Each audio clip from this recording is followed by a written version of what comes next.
হাদিস শরীফ তিলাওয়াত করেছি সূরা কারা হাদিস শরীফ আদ-দুআ মুকুল ইবাদত আমার রাসূলুল্লাহ ফরমান তোমরা যদি ইবাদত বন্দেগী করিয়া তোমরা শেষ পর্যন্ত তোমার যদি আমার আল্লাহ দরবারে তরফে মিনতি করিয়া সদুরভাবে বলাইয়া দিতে পারো হয়তো ইবাদতের উসিলায় তোমাদের বিনিময় আমার আল্লাহ রাব্বুল আলামিন আমরা জান্নাত বসে দিতে পারো সুবহানাল্লাহ। আমার রাসূলুল্লাহ ফরমান ইন্নাল্লাহা ইয়াকবালু তাওবাতাল আবদি মা লাম ইউআমিন আব্দুল্লাহ ইবনে ওমর রাদিয়াল্লাহু তাআলা আনহু থেকে আল্লাহর হাবিব সাল্লাল্লাহু আলাইহি ওয়াসাল্লাম রাসূলের সাল্লাল্লাহু আলাইহি এই হাদিসে বলা হয়েছে ইন্নাল্লাহা ইয়াকবালু তাওবাতাল আবদি মা লাম ইউআমিন দুনিয়ার মানুষ দুনিয়ার মুসলমান মরার নিকটবর্তী সময় পর্যন্ত সালাত করা শুরু হওয়ার পর্যন্ত তোমরা যদি আল্লাহর দরবারে মানকুলিয়া তওবা করিলাও আমার আল্লাহ রাব্বুল আলামিনের ভয়ে তওবার বিনিময় সারা জিন্দেগীর গুনাহ মাফ করে দিলেন সুবহানাল্লাহ। এই হাদিসের জামি তিরমিজির মধ্যে আছে দুনিয়ার মানুষ মরার আগে পর্যন্ত যদি মুমিনের মধ্যে যাও ওসিয়তের সহিত তওবা করিলাও আমার আল্লাহ রাব্বুল আলামিন মরার সময় তোমরা যদি তওবা করিলা তওবা কবুল করিলেন হয়তো আমার আল্লাহ তাআলা করিনা ওই তওবার খাতিরে তোমার জিন্দেগীর গুনাহ মাফ করে দিতে পারো আল্লাহ হাবিবের ফরমান মুসলমান হওয়া জামিয়া হল দুনিয়ার মুসলমান তবে করিয়া মরার সময় সরকারের নিকটবর্তী সময় যদি মুমিন মুমিনাত করো ওসিয়তের সহিত তওবা যদি নসিব না হয় ময়দানে আসর আল্লাহর দরবারে কি করতে হয় সেই কারণে সর্বোত্তম সর্বদা সর্বশ্রেষ্ঠ তওবা আল্লাহর দরবারে করতে দাও কোন সময় আমার আল্লাহ রাব্বুল আলামিন বলেন আমার আল্লাহ তাআলা বলেছেন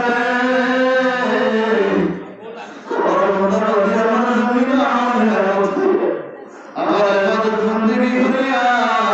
আমার গোলামি করিয়া সারা জিন্দেগী বরবাদ করে দিয়েছে মরণের সময় পর্যন্ত আমি গরিবে সেটি গেছে চতুর ভাবে আমার বান্দা বান্দি কাঁদতে গেছে ও আমার ফেরেশতা বল আমার বান্দা বান্দি চতুর ভাবে আমার কাছে দোয়া করছে সঙ্গে সঙ্গে তার জিন্দেগীর গুনাহ মাফ করে দেয় সুবহানাল্লাহ। এই কারণে আমরা সর্বোত্তম সর্বদা সর্বোপরি আমরা প্রত্যেক মানুষের গুণাগার প্রত্যেকের গুণা আছে বেশি যেহেতু আদম নবীন আলাইহিস সালাম থেকে আজ পর্যন্ত আদম সন্তান আমরা যারা আছি আর আমরা আদম আলাইহিস সালাম আল্লাহ কবুল করেছেন ইউনূস আলাইহিস সালাম আবার আল্লাহ রাব্বুল আলামিনের মাসল থেকে দরবেন তাসবির মাধ্যমে দোয়ার মাধ্যমে কথা ঠিক না বেটি ঠিক ইউনূস আলাইহিস সালাম তারপর কোন সালিয়া দিন সময় তাই তার কোন কারণ দাওয়াত মানুষ বলা গ্রহণ করতে বলা রাখানি তো আমার আল্লাহ রাব্বুল সালাম তার নিজের ইচ্ছায় তার কোন সালিয়া তাদের কিনারা গিয়ে তার বলে দিতা ওর সময় রাস্তা কি ইউনূস আলাইহিস সালামের নদীর মধ্যে থেকে বলা হয়েছে আর সমুদ্রের মাঝে ইউনূস আলাইহিস সালামের কাছে না তাও কাছে নেই ইউনূস আলাইহিস সালাম যেই সময় রাস্তা কি লাগতে মনে হওয়ার সঙ্গে সঙ্গে সমুদ্রের মাঝে গিয়ে যাইল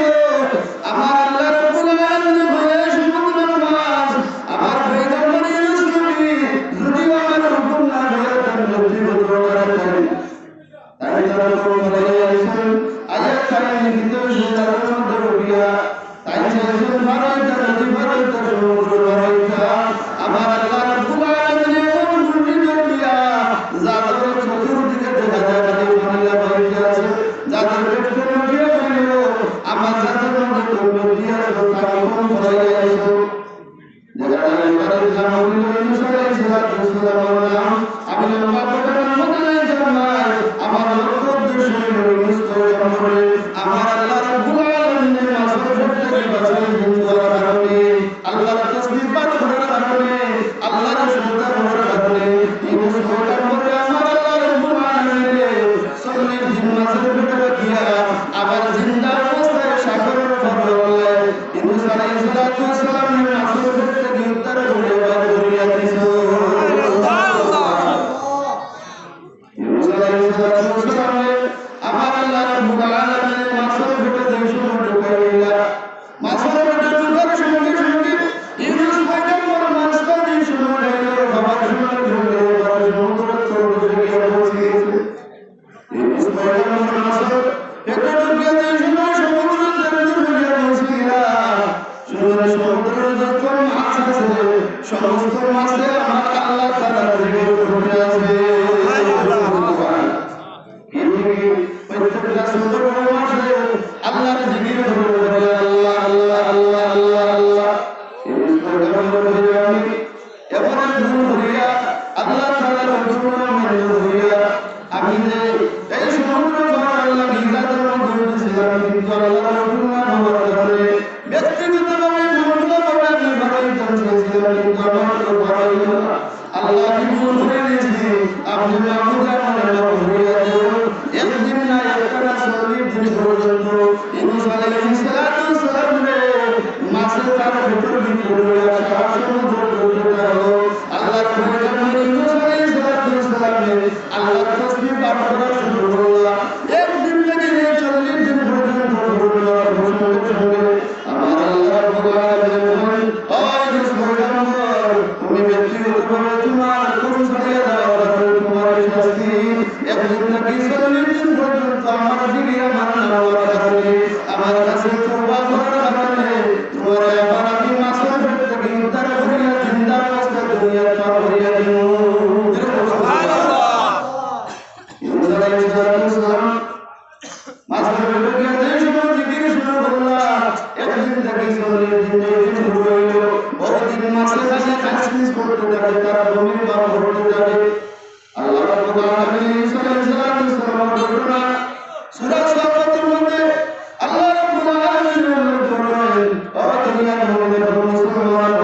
আমি পয়গম্বরের মুলাকাতের কারণে আমার তাসবিহ আমার জিকির করার কারণে আমি যেভাবে তাদের জিন্দা অবস্থায় মাসুম থেকে বের করে দিয়েছি তোমরা জানিয়ে রাখো কিয়ামত পর্যন্ত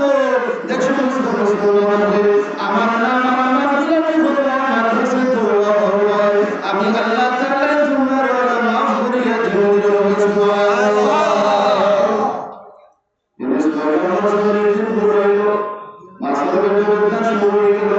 মাসটার বেদনা শুরু হয়েছে দুনিয়ার মধ্যে মাসে সমুদ্র পার করতে আল্লাহ আল্লাহ রাব্বুল আলামিন কুরআনের কারীমের মধ্যে আয়াত কারীমা নাযিল করিয়া ইউনুস আলাইহিস সালামের ঘটনা ধরে আল্লাহ রাব্বুল আলামিন সূরাতুস সাফার মধ্যে লাগাইছে বিবাতি ইলা ইয়াউমি ইউবাসুন এই আয়াত থেকে নিয়ে 2-3 আয়াত পর্যন্ত এই সূরা সাফারের তাফসীর বিষয় বর্ণনা করেন দেখা যায় ইউনুস আলাইহিস সালামের কিভাবে মাসুর থেকে বাঁচিয়ে রাখবেন মাসুরের অবস্থা শুরু হয়ে গেল সঙ্গে সঙ্গে মাস্টার সমুদ্র কিনারে পার ঠান্ডা তৈরি গিয়া দিল ইউনুস আলাইহিস সালাম জিন্দা অবস্থা মাসুর ছিল আল্লাহর হুকুমে ইউনুস আলাইহিস সালাম আল্লাহর পয়গম্বর নবী আল্লাহ জিন্দা অবস্থা মাসুর থেকে বের হইয়া ইউনুস পয়গম্বর মাসুর থেকে বের হইয়া মুহাম্মদ মধ্যে তাই বংশধর দিকে কোনো রাস্তা নাই কোনো তরলতা নাই কোনো বাধ্য নাই ইউনুস পয়গম্বরের জন্য হইয়া আমার এমন জায়গা মশলা নিয়ে বাইরে হইয়া দিল আমি কিভাবে তাবুনি জায়গার মধ্যে কোনো রাস্তা নাই তরলতা নাই কোনো সারা নাই আমি দেখো কিভাবে দেব এইভাবে ইউনুস পয়গম্বরের জন্য মনের তরুণ আল্লাহ আল্লাহ আমি কিভাবে দেব কিভাবে তাবুনি বলে বাসিব আমার আল্লাহ রাব্বুল আলামিন ইউনুস পয়গম্বরের বাসনা করার লাগি আমি কিছু হইয়া রাখবেন কোরআনে কারীমের মধ্যে আল্লাহ রাব্বুল আলামিন সূরা সাফাতের মধ্যে আসবেন ইউনুস আলাইহিস সালাম পানি দেওয়ার লাগি একটা লাউ গাছ কদু গাছ আমরা কেমন বসাবো একটা লাউ গাছ এই জমিনের নদীর পার থেকে উৎপন্ন আল্লাহর কুদরতি ভাবে সৃষ্টি হইল ইন্সপেক্টর বলে লাউ পাতা দেখিয়া আল্লাহর দরবারে শুকরিয়া আদায় আল্লাহ আমি যদিও গাছপালা তরুণতা বিহীন ছিলাম কিন্তু তোমার হুকুমে একটা লাউ গাছ এই জায়গার মধ্যে তৈরি হয়ে গেছে আল্লাহর পয়গম্বর খুশি হইয়া লাউ গাছের একটা ফল হইয়া থাকে আল্লাহর দরবারে শুকরিয়া আদায়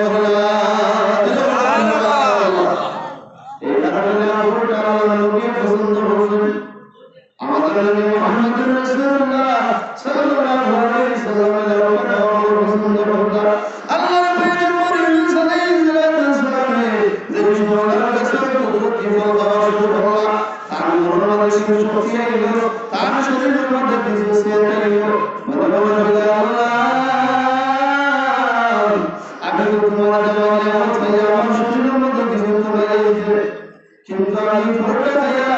আমার শরীরটা কিছু জানলাম ধরে আমি মনে যাইতাম যে সমুদ্রের বাণিজ্য করে লবণাক্ত সমুদ্রের বাণিজ্য করে লবণাক্ত আমি এখানে ধরার জীবন বাঁচাইতে পারতাম না এইভাবে পয়গম্বর সাল্লাল্লাহু আলাইহি ওয়াসাল্লাম মুহাম্মদের দরবারে ধরলো আল্লাহ এই কথা বলেছিল করতে পারে পাহাড় থেকে একটা বকরি আইছে ইউনুস আলাইহিস সালাম সামনে আয়া হয়েছে আল্লাহ রাব্বুল আলামিনের ইশারায় এই বকরিটা ইউনুস আলাইহিস সালাম সামনে আয়া শুরু আল্লাহ রাব্বুল আলামিনের আয়াতে কারিমা ঘুরিয়া ঘুরিয়া তোমার দালালে আমার দেওয়া ফলকে তোমার শরীরে শক্তি বদলাইছে ওই বকরির দুধ খাইয়া তোমার জীবন রক্ষা হলো আল্লাহ রাব্বুল আলামিনের দরবারে আমরা যদি সর্বপ্রথম মনে করে মুসলমান আপনারা আমার কোনো খবর বুঝতে পারার পর দুনিয়াতে কোনো মাইতে নাই ময়দানে আমরা কোনো চিন্তা করব না আল্লাহ পয়গম্বর বকরির বন্ধ মুসলাইয়া দুধ খাওয়া হলো বকরির বান্ধবকে দুধ নিয়ে খাইয়া আল্লাহ দরবারে শুরু করতে হলো আল্লাহ পয়গম্বর বকরির দুধ খাইয়া আমি যে নিয়ামত পাইলাম আমার জীবনে গরুর দুধ খাইলাম কিন্তু এই দুধের মতো স্বাদ আমি আর পাইছি না ইত্যাদি কারণে দুয়ার কারণে এই ধরনের শুরু আশিরের জীবন করছি প্রথমে আপনারা উপর লাগে আমি একটা আশিরের জীবন করছি দোয়া মঙ্গলের ইবাদত ইবাদত মঙ্গলের দোয়া দোয়া দেখানো নাই এখানে শান্তি নাই আর দোয়া দেখানো আছে এখানে শান্তি আছে আল্লাহর কাছে মোহাম্মদ ঠিক না বেটা ঠিক এই জীবনে দোয়া সালাত কোনো বাবার কোনো জায়গা নাই দোয়া সালাত আসবার কোনো মানে নাই দোয়া সালাত কোনো শান্তি জায়গা নাই দোয়া সালাত তোমার কোনো রাস্তা নাই দোয়া সালাত কোনো রাস্তা নাই আমি সারা জীবন পড়ি মোলা মুনাজাত করলাম আমাদের বাবার মন থেকে সারা আল্লাহ আল্লাহ আল্লাহ আল্লাহ আল্লাহ আল্লাহ নাম বলিয়া সুবহানাল্লাহ মালাইয়া নূরের রহমতের সময় যে আমি একটু মুনাজাত করব আবার আল্লাহ রাব্বুল আলামিন বলেছেন আমার আমার বান্দা সারা টাকা খতাই দিয়েছে তার মনের মধ্যে এসে সারা জিন্দেগি গুনাহ হয়ে গেছে নূরের রহমতের সময় মুনাজাত করব আমার জীবনে তো গুনাহ আমি বুঝি সবার আল্লাহ জানেন আমার জীবনে তো সবার আল্লাহ জানেন মাহমুদ এই নূরের রহমতের সময় আমার চোখের পানিকে নিয়ে মাত্রটা আল্লাহ রাব্বুল আলামিন বলেছেন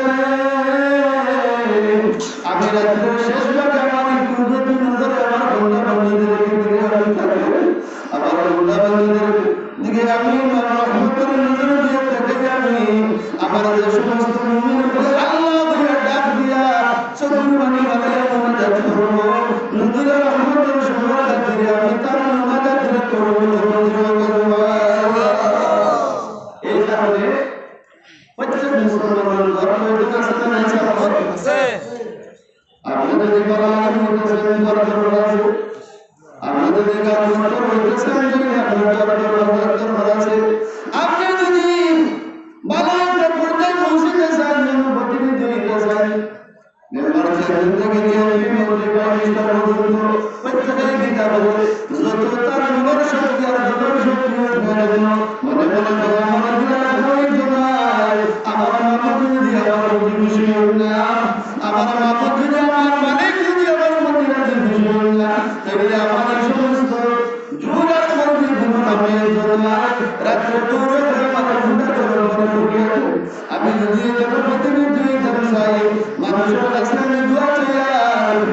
আমার মালিকের কাছে আমি একবার তাসবিহ মানে বলাইয়া কান্দি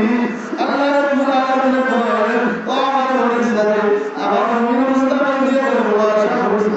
আর যখন প্রতিদিন দিয়ে যখন কাছে দোয়া চাইয়া রাতে গভীর নিশিতে মোহব্বত বানাইলা আমার কাছে আমার কবুলটা ভুলে দোয়া করে যাও আমি এবার ভুল লাগি করে আমি বানাইলাম ধীরে বলতে সুবহানাল্লাহ একটা চিন্তা করে আমি সাথে সাথে হয়ে গেছে আর দিন বাঁচবো এই সময় তার সামনেটা হয়ে যায় তার বাচ্চা কাচ্চা কাছে বলো বাবা আমি সুন্দর সংসার চাইলাম সুন্দর লাগি আমি তোমরা সুন্দর সুন্দর তারপর লাগি আমার মাথার কারণ আমার ফলাইয়া আমি তোমরা লাগি সুন্দর চাইলাম কিন্তু আমি একবার রাত্রে গভীরে আমার বালিশ বলবে বললাম লাগাইলাম গভীরে সুন্দর হলে দেখি পাঁচশো তোমাদের দিন তোমার মাল দেখা যায় কোরআন দৈনিক করার কথা বছর দিন দেখা